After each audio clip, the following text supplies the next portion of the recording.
Seguimos en vivo La República Medios y tomamos contacto con Américo Schwarman, es doctor en filosofía, periodista, escritor, letrista, entre un montón de otras cuestiones que además fue mi profesor, lo digo con orgullo, y agradecida siempre de poder tenerlo en el aire de la radio o en conversaciones que nos hacen tan bien. Américo, ¿cómo estás? Buenos días, un placer encontrarte por el éter, ¿todo bien?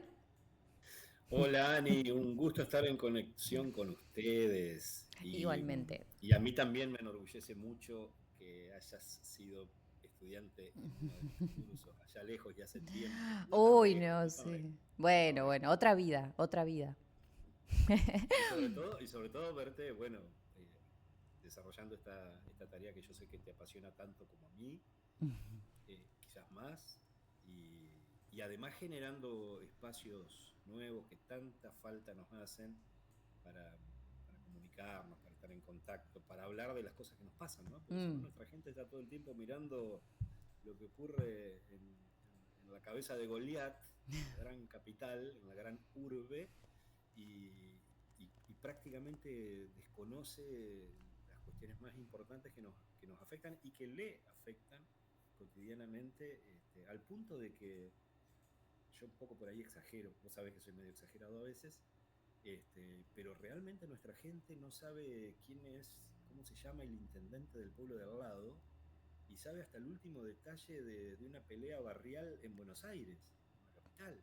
Y eso a mí me produce una desazón. Sí. Digo, es muy importante que haya medios conducidos por gente joven, con ganas, con capacidad y creativo, como es tu caso, Ani, para que nos enfoquemos en lo nuestro, en lo que nos pasa a nosotros.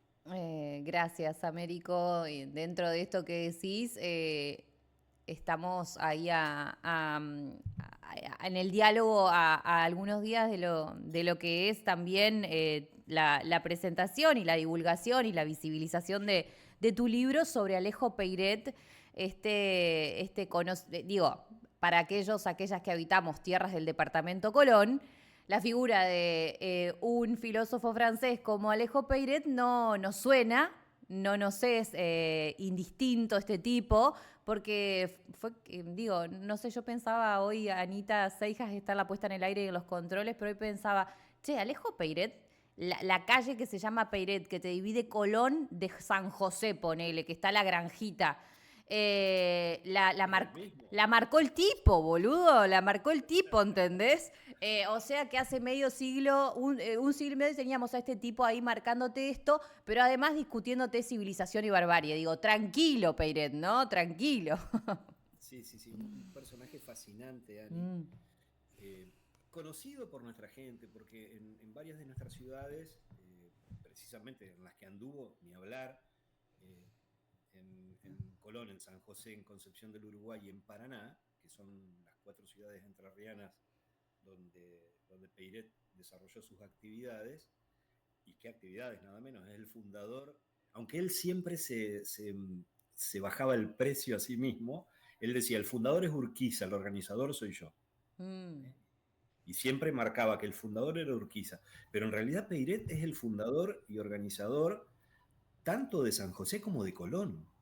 Y no hay mucha conciencia de eso. Colón nace como puerto de San José para que la colonia San José pudiera sacar los productos que ya se estaban elaborando en, en esa colonia que prontamente se transformó en un modelo para muchas otras en el país. Eh, y entonces, bueno, como Peiret anduvo en estas cuatro ciudades, desarrollando distintas actividades, porque en Paraná fue periodista en un periódico urquicista, en Concepción del Uruguay hizo de todo, pero fundamentalmente fue profesor en el Colegio del Uruguay y también escribía, era parte de la redacción de un periódico que se llamaba El Uruguay, que se editaba en Concepción del Uruguay, también urquicista, casi un vocero oficial de Urquiza, el periódico, no Peiret. Y, y entonces en nuestras ciudades hay calles, hay lugares que lo recuerdan. El salón de actos del colegio, del histórico Colegio del Uruguay, lleva el nombre de Alejo Peiret y hay un busto de él en nuestra ciudad, ¿no? En Concepción del Uruguay. Pero en Colón también una de las calles más importantes lleva su nombre. Es primer presidente municipal, es el primer intendente de Colón. Entonces, después hay toda una serie de historias muy interesantes, esa si querés la dejamos para otro día, de malos y buenos, de villanos y demonios y todo eso, que tiene que ver además con el asesinato del cura Lorenzo Cot. El Entonces, cura sin cabeza, le decimos acá. claro, entonces en esa disputa medio que le tiraron el fardo a Peiret, que en realidad toda su vida fue un pacifista, un defensor de las soluciones a través del diálogo, con lo cual es absolutamente injusto atribuirle esa muerte a él, pero y además tampoco nadie lo hace abiertamente, pero Claro. es como el sayo que se le tira a él y con eso se lo ha escarnecido un poco, se lo ha olvidado. Pero además, y un poco eso es lo que yo también exploro en mi trabajo, la verdad es que Peiret, tan recordado por algunos hechos específicos que tienen que ver con la vida de nuestras comunidades, también fue un tipo muy incómodo. Fue un pensador que planteó cosas hace siglo y medio, como bien decías vos, que todavía no hemos resuelto los argentinos y las argentinas, y que él con una agudeza, con una inteligencia, porque si bien él era francés y era indiscutiblemente francés, él rápidamente se entrerrianiza, se argentiniza, eh, porque se enamora de este lugar, se enamora de esta tierra y de hecho él vuelve una sola vez a su Francia natal, cuando aprovecha la invitación que le hace el gobierno nacional y provincial, siendo ya él inspector nacional de colonias. Él era el tipo que inspeccionaba, era el mayor experto en colonias agrícolas de la Argentina de esa época. Entonces le ofrecen que vaya eh, a la Exposición Internacional Universal que organizaban los franceses en 1889, en el centenario de la Revolución Francesa, y en donde ahí era un momento para mostrar todos los grandes avances científicos, tecnológicos, productivos, educativos, etcétera, de todo el mundo. Y ahí va Peiret integrando, junto con otros ilustres, con Subiaur, por ejemplo, o con Julio Victorica, ahí vuelve Peiret a su patria, pero después vuelve a la Argentina. Claro. Y dice, esta es mi patria, la Argentina es mi patria, adquiere la nacionalidad incluso, se nacionaliza argentino, de manera que es nuestro, es un hombre de dos mundos en ese sentido, pero es claramente nuestro. Y lo que yo me procuré hacer, lo que intento hacer con mi trabajo, que es mi tesis doctoral en filosofía, es reponerlo a Peiret en esa faceta prácticamente olvidada, prácticamente desconocida, que es su labor como filósofo. Que cuando él estaba vivo se le reconocía. Cuando estaba vivo la gente se refería a él. Vos podés ver los recortes de la célebre revista Caras y Caretas, en donde hablan del filósofo Alejo Peiret, del pensador Alejo Peiret, y por supuesto quienes fueron sus alumnos, que algunos también llegaron a ser muy célebres, o quienes fueron sus colegas docentes o periodistas, que veían en él un pensador, claramente un filósofo. Ahora bien, las ideas de Peiret resultaban, y muchas de ellas siguen resultando, muy incómodas.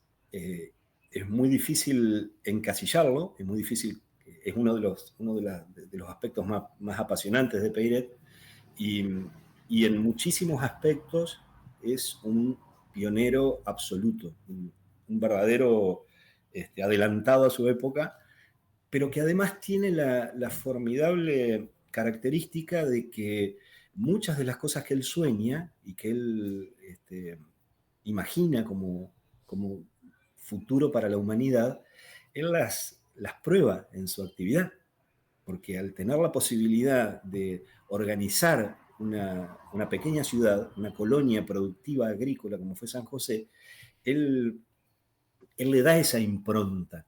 Y por eso salen también de ese lugar tan pequeño y tan potente en aquellos tiempos, personalidades a las que también valdría la pena dedicarle una investigación, como la de Bernardino Horne, otro gran colonense sanjosecino olvidado, que fue autor de, mirá vos, por ejemplo, autor de la primera iniciativa parlamentaria para crear Salto Grande, que fue el que promovió como ministro, como secretario de Agricultura en la provincia una reforma agraria en los años 30, y que después por eso fue convocado por Perón, un hombre que era radical y que había sido el secretario de Agricultura de Entre Ríos y había promovido la distribución de las tierras y las colonias agrarias en Entre Ríos.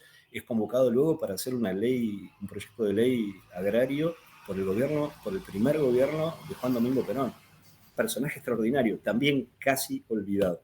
Pero bueno, vos me invitaste No, para hablar de Peiret, no de Orne. pero pensaba, y es algo que dialogamos, mira, hace un ratito nada más estuvo Pedro Peretti acá hablando del sector agropecuario, pero de una discusión que sigue latente y que Peiret daba, que tiene que ver con del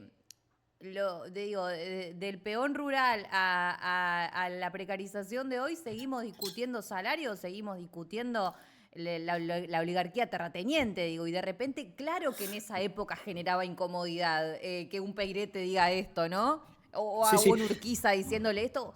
Aparte, en la rosca esta de Peiret de su casa en la granja de la administración hoy, que es un lugar hermoso para visitar a aquellas que nos están escuchando, digo, pensar a los chabones ahí discutiendo esto me parece maravilloso. Es que además uno de los aspectos, uno de los muchos aspectos notables de Peiret, es que él se adelantó, en el caso de Entre Ríos, Mal, sí. y en el caso también de la Nación, en otro sentido, pero en el caso de Entre Ríos, él se adelantó a la problemática de la tenencia de la tierra, porque cuando Peiret está trabajando en Entre Ríos, no había grandes oligarcas. Tal cual. El terrateniente más importante de la provincia era Urquiza, y de hecho el terreno, las tierras en donde se desarrolla ese ensayo social agrario, como le llama Orne, que es la colonia San José, fue en tierras privadas de Urquiza, no en tierras del Estado. Sí. Y yo a veces bromeo, digo, está bien que en esa época era un poco difícil diferenciar qué era el Estado y qué era Urquiza, porque estaba todo en manos, o casi todo en manos de él. Pero lo cierto es que él promovió Urquiza me refiero en este caso, promovió un ensayo social absolutamente novedoso en tierras que eran de su propiedad particular. Tal cual. Entonces ahí nadie le podía decir nada, y en ese lugar le da absoluta libertad a Peiret para que él desarrolle el proyecto tal como él lo concebía. Peiret no creía en la propiedad colectiva de lo rural. Mm, Él creía en lo que se conoce como minifundio, es mm. decir, una distribución. eh, Él soñaba, su sueño, su utopía romántica, si se quiere, era la de una democracia basada en pequeños productores.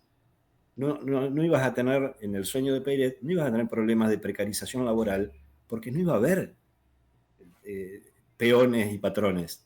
En el sueño de Peiret, cada familia era propietaria de su tierra y cada familia la trabajaba, y el modelo de la colonia San José, que es indudablemente el más exitoso, y además yo arriesgo una hipótesis ahí en mi libro, digo, hay toda una discusión que ya tiene también varios siglos, pero que en los últimos tiempos parecía que iba a remontar y iba a tener más relevancia de la que hasta ahora ha tenido, porque hasta el Papa la planteó, el Papa anterior, de Francisco, que es la de la renta básica. Mm. La idea de que para que en un mundo en el que todo gira en torno de lo monetario, para adquirir, para acceder a cualquier cosa necesitas moneda, la idea de la renta básica es que cada familia tenga asegurado un ingreso, algo así como la asignación universal, para todo el mundo, por familia. Y entonces de esa manera eh, la, el piso básico de necesidades de cada familia estaría cubierto.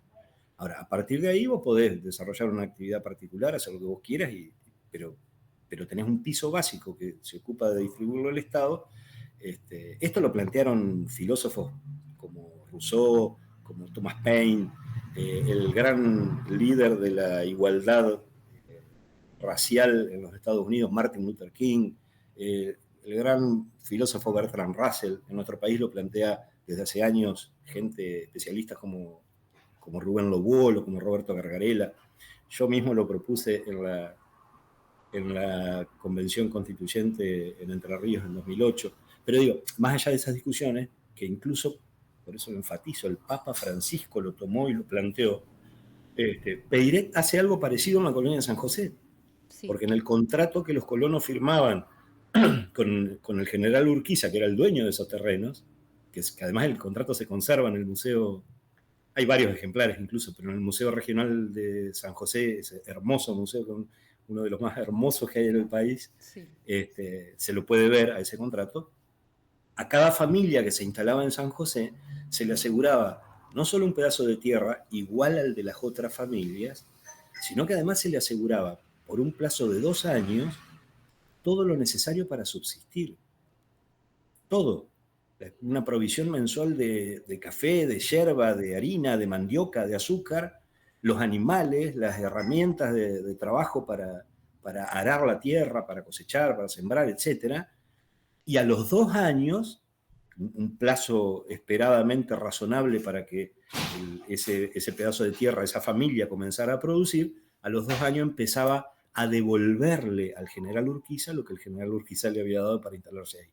Un sistema, yo sostengo, esa es una de mis hipótesis, que eso es un sistema de renta básica antes de que nadie en el mundo hablara de algo así. Y para mí, lo digo también siempre haciendo la observación de lo que son hechos objetivos y de lo que es mi opinión, para mí esa fue una de las claves del desarrollo de San José y del hecho de que, no solo de que creciera rápidamente, no sin conflictos, porque no hay nada que los seres humanos hagamos sin conflicto, pero que se transformara rápidamente en un polo de atracción para mucha gente. En donde San José, que se funda en 1857, en apenas 5 años tenía la mitad de la población de las ciudades más importantes de Entre Ríos, como eran Paraná o Concepción del Uruguay, en unos pocos años. Además de todos los otros avances que fue generando San José, ¿no? La primera municipalidad entrerriana, la primera que elige sus autoridades, con un funcionamiento parlamentario, porque eso era lo que soñaba Peiret. Peiret no creía en los liderazgos unipersonales, decía que eso le hacía mal a la democracia. Uno de los peores escollos, uno de los peores obstáculos para la democracia, dice Peiret, es el presidencialismo. Proponía eliminar la figura presidencial en la Constitución y reemplazarla por un sistema parlamentario. Y proponía, hace siglo y medio, Ani, proponía crear consejos económicos y sociales donde las personas estuvieran representadas en función del lugar que ocupamos en la sociedad económicamente, porque la representación parlamentaria partidaria, entendía él, no alcanzaba a representar la diversidad de la sociedad. No, Tipo bueno, absolutamente avanzado para su época. la discusión del cooperativismo también, Américo, y digo, esto se gesta en San José. De hecho, una de las mujeres artesanas, Caterina, no me acuerdo el apellido, cómo era, pero hay una historiadora acá local que tiene un libro espectacular. Esas primeras discusiones cooperativas las da Peiret contagiando, ¿no? Contagiando lo que era todo el sector artesanal también, y de ahí a la provincia, y de ahí también a Latinoamérica, porque empezaron, claro, el Uruguay nos permitió también, el río Uruguay nos permitió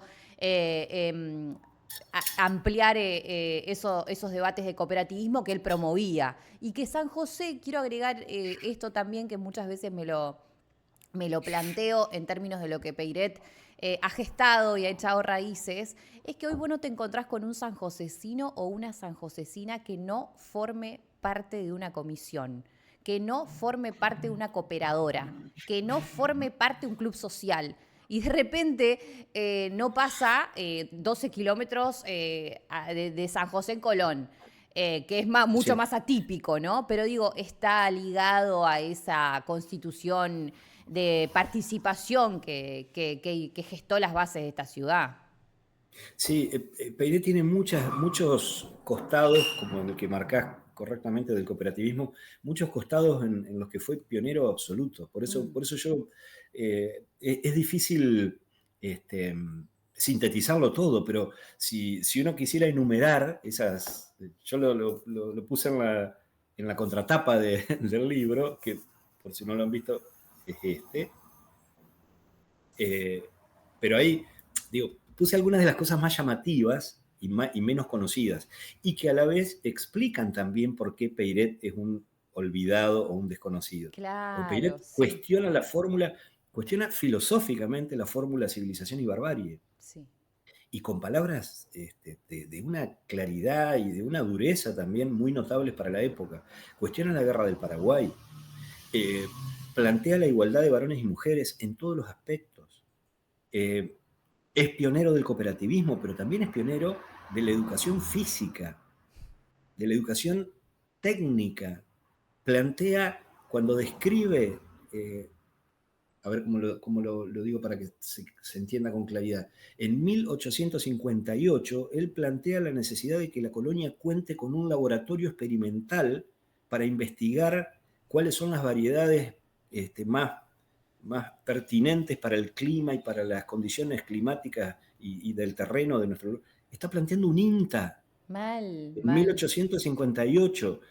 Plantea, como te decía hace un ratito, los consejos económicos y sociales, plantea la eliminación de la capital en la ciudad de Buenos Aires.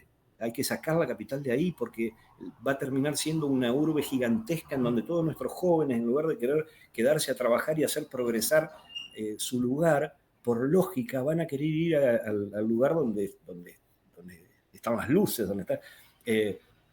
promueve el cooperativismo, cuestiona cuando está por iniciar la conquista del desierto, cuestiona lo que están por hacer y sobre todo advierte que el peor error que se puede cometer es que a esas grandes extensiones de tierra que se van a incorporar se las queden en pocas manos en lugar de promover colonias y distribuirlas. Postula otra forma de trato a los aborígenes, defiende a los caudillos federales, Eso te iba a defiende decir. el papel de los caudillos federales. Américo, ¿y cómo era esto? Entendiendo su defensa a los caudillos federales en la rosca con Urquiza. Es que él con Urquiza siempre, primero, él a Urquiza lo consideraba el principal, el más importante caudillo federal. El que había acabado con la tiranía de Rosas y había organizado el país, ni más ni menos. Y el que había tenido la audacia y la visión de crear algo como el Colegio del Uruguay, que nosotros hoy no lo visualizamos, No, hoy es tremendo. un colegio más, pero en esa época el Colegio del Uruguay era la alternativa federal del interior a la eurocéntrica Universidad de Buenos Aires, creada por Rivadavia, y a la cavernícola Universidad de Córdoba, creada por los jesuitas. No había otra alternativa. En toda la región no había otra alternativa. Y Urquiza te trae a un montón de sabios, eruditos, técnicos, franceses la mayoría, porque Larroque es el que más convoca. A Peiret lo convoca Larroque. Mm. Peiret, cuando se va de Francia, convencido de que Francia estaba entrando en una etapa de retardataria, digamos, en una etapa conservadora y que no iba a salir de eso. También su mirada respecto de Europa en algunos momentos parece profética. Mm. Vamos hacia una enorme guerra, dice, a fines del siglo, no, una cosa notable. Pero cuando él decide venirse para América, es porque él está convencido de que la contrarrevolución surgida después de la Revolución del 48, de la cual él participa, es muy difícil de revertir y conviene irse a un lugar donde todo está por hacerse. Y por eso se viene para acá. Primero llega a Montevideo, en Montevideo empieza a publicar, incluso publica su propio periódico. Es muy notable porque su primer artículo en castellano en el Río de la Plata, en Montevideo, es un artículo sobre educación. Y las cosas que dice en ese artículo son extraordinarias. Bueno, en fin, es un pionero completo, pero a lo que voy es que a Urquiza él lo respetaba enormemente. Él veía en Urquiza el caudillo federal más moderno, más novedoso, más interesante y más completo que podía imaginar. Y yo te digo, Ani, más allá de que uno tiene cosas para cuestionarle a Urquiza como cualquier otro personaje de nuestro pasado, cuando vos miras el contexto de la época, sin ninguna duda lo era. No, sí. No vas a encontrar otro caudillo de la... Y caudillo yo no la uso despectivamente, ¿eh? No, Podés no, usar no. líder, podés ponerle el nombre que quieras. Entonces, Peiret nunca se pelea con Urquiza. Incluso cuando le dice, las cartas se conservan, cuando le dice general, le informa de distintos problemas que se van produciendo porque la colonia tiene límites como demasiado estrechos y está rodeada por estancias. Entonces le dice a Urquiza, usted general en algún momento va a tener que elegir. Esas dos señoras no pueden convivir. Es la estancia o la colonia. Una de las dos. Pero se lo dice, de nuevo, amablemente, siempre. Peiret jamás se pelea con Urquiza, jamás. Y cuando cuestiona cosas que sabe que a Urquiza le caen mal, siempre, por ejemplo, cuando cuestiona la guerra del Paraguay, en donde Urquiza no solo se hizo el distraído, sino que mandó batallones, intentó mandar batallones entrerrianos que se rebelaron. Sí, sí, sí. Que se rebelaron. Y además ahí surge una de las grandes diferencias que van alejando a López Jordán, que era claramente la figura más destacada, hasta por su talento intelectual.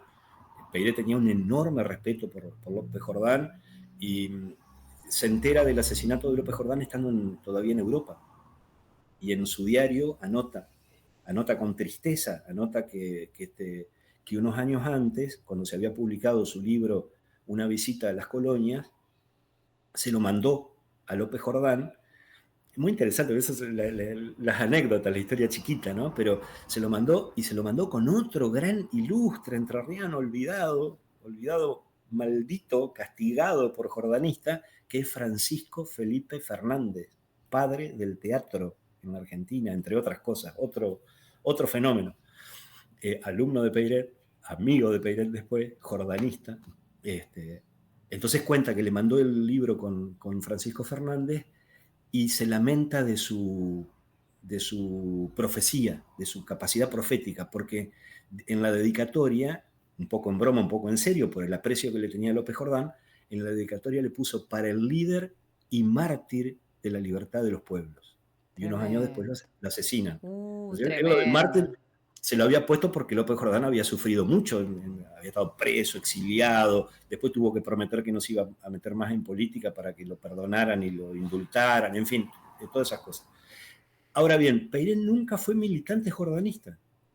Todos sus amigos lo eran, pero él siempre se mantuvo al margen, él no creía en las revueltas violentas, no creía, él decía que la condición básica para que Entre Ríos fuera lo que él pensaba que Entre Ríos iba a ser, un modelo social para el mundo, eso creía Peiret que iba a ser Entre Ríos, necesitaba de la paz, necesitaba que se terminaran las guerras, y esa era otra cosa que valoraba mucho de Urquiza, los enormes esfuerzos que Urquiza había hecho, incluso concediendo demasiado, fundamentalmente a los porteños bonaerenses, a los rosistas y ex-rosistas, aliados con los antirrosistas. Estaban todos juntos. Después que Urquiza lo derroca a Rosas, ellos se juntan todos para mantener la aduana, para mantener el poder, para mantener la capital, para mantener el dominio. Acordate que nuestro país, nuestro naciente país, la Confederación Argentina, estuvo casi 10 años sin Buenos Aires. Bueno, esa época es la que vive Peiret, y en el medio de todo eso tiene el tiempo, las ganas, el entusiasmo y la pasión de traducir al que él consideraba el filósofo más importante de la época, que era el francés Pierre-Joseph Proudhon, uno de los padres del anarquismo filosófico, y Peiret traduce y publica en las páginas del Uruguay, del diario que se editaba, el diario urquicista que se publicaba aquí en Concepción del Uruguay, una obra importantísima de Proudhon que se llama El Principio Federativo, donde Proudhon explica la forma de organización federativa que era el eje del pensamiento de Peiret. El federalismo es contrario a cualquier forma de centralismo, por eso también es contrario a todo caudillismo y a todo presidencialismo. Entonces, es un pensamiento de una complejidad, de una agudeza, de una extraordinaria penetración de análisis en los problemas de su época y en la proyección que esos problemas iban a tener hacia el futuro. Totalmente. Porque cuando uno lee la descripción que hace de lo que le va a pasar a la Argentina si no saca la capital de Buenos Aires, escrito en 1873, no lo puede creer. Es fascinante. Y bueno, de eso trata mi trabajo. Américo, ¿dónde conseguimos el libro? Allí en Colón entiendo que esa hermosa librería que es Casa Bertoldi Ujú. tiene ejemplares para vender. Si no, también se puede conseguir en el mismo sitio de la editorial de la universidad, Bien, Edunar. Ahí está también disponible para comprarlo, físico y digital. O sea, se puede bien. comprar también el libro digital, que es un poco más barato. Eh, Igual la vas a, edición vas es a muy barata. venir, vas a venir a hacer alguna presentación por acá, ¿tenés pensado? Vos sabés que hay cosas que dijiste que se me vinculan mucho con la fragua y el surco del Rodoleyes. Claro, sí, sí, sí, sí. Y el Eh, Rodo es una de las personas que también contribuyó a mi trabajo, es que porque siempre, bueno, pensé en eso, estimo que sí. Pero ¿tenés pensado alguna visita por acá? sí, sí, sí, ya tengo varias personas que me están insistiendo, tenemos que poner fecha, porque en realidad se demoró la presentación, porque la presentación inicial que quería hacer la editorial de la universidad, el libro sale editado por la editorial de la Universidad Nacional de Entre Ríos, Sí, que, bueno, que para mí también es una gran alegría, un gran orgullo, porque creo que es la editorial más importante y que mayor aporte hace a la cultura entrerriana, total. y al conocimiento y a la investigación en Entre Ríos, así que para mí es una enorme alegría que salga por ahí. Pero bueno, el tema es que se fue diluyendo, porque justo ahora en el mes de abril la universidad tiene una renovación de autoridades, y bueno, viste que esas cosas hacen que... Pero en principio tenemos fecha de presentación para el 24 de abril aquí en Concepción del Uruguay, y luego lo vamos a estar presentando, por supuesto, en San José y en Colón, Por favor. eh, y habrá otras presentaciones seguramente en la zona y Dale. en, Bueno, Américo, un placer, como siempre, escucharte y que nos ayudes a pensar, a conocer la historia, a repasarla y que nos enseñes tanto. Así que te agradezco muchísimo por escribir este presente y por estar en el aire de la radio. No, al contrario, Ani, el agradecido soy yo. Y te quiero agregar una cosita más Sí, que a mí me resulta muy atractiva, sí. eh, y que el año 23, antes de las elecciones, hice algunas notas mostrando esto, eh, y que también muestran lo interesante que es el personaje Peiret. Ujú. Peiret hace 160 años cuestiona y refuta a los ultraliberales económicos de aquella época, siendo él un liberal, él es un liberal progresista, Mm. pero en economía dice necesitamos otra cosa. Y califica hace siglo y medio, Ani, a las ideas de quien hoy encabeza la presidencia de la Argentina, las califica de retrógradas, atrasadas, caducas, refutadas por la investigación científica, insostenibles, el laissez-faire, el laissez-passer, dejar hacer, dejar pasar ese liberalismo extremo, de dejar libre al mercado, que el mercado se autorregula. Peiret ya lo consideraba anacrónico, refutado, y además te daba todos los argumentos hace más de 160 años, y están una enorme cantidad de sus escritos haciendo referencia a esa cuestión. Sí, lo vi que lo subiste también, me pareció súper interesante. Américo, gracias. Gracias por el espacio Gracias a para la ustedes, radio. Un placer, como siempre. igualmente para mí. Américo Schwarman, en diálogo con la República Medios, es doctor en filosofía, es profesor universitario, es periodista, historiador, bueno, entre un montón de otras cosas que es. Y bueno, está presentando este libro, ¿Quién fue Alejo Peiret? El filósofo desconocido, el administrador del departamento Colón. El rosquero de Peiret. Tenemos que decirlo, tenemos que decirlo. Les recomiendo, de hecho, que vayan a visitar Granjita la Administración y que no la visiten así para ir a ver las ovejitas de la granjita, no. Métanse en esa casa donde que la pisó Urquiza, hermano. La pisó Urquiza, ¿entendés?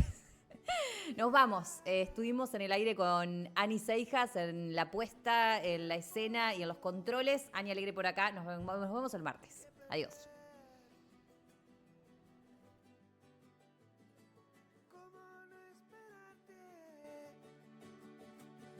Mi vida,